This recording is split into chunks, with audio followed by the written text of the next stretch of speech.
এই বুড়োটাকে উঠাও, ও আমাদের টাকা এখনো দেয়নি। কি করতেছো তোমরা? ওই দিন ওরে আমি প্রথমবার দেখলাম।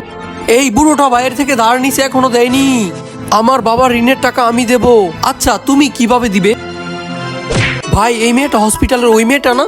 ওই রেস্টুরেন্টে ওরে আমি দ্বিতীয়বারের মতো দেখলাম। ওরে আমি গ্লাভস দিলাম যাতে প্লেটগুলো ধোয়ার সময় ওর হাতে না লাগে।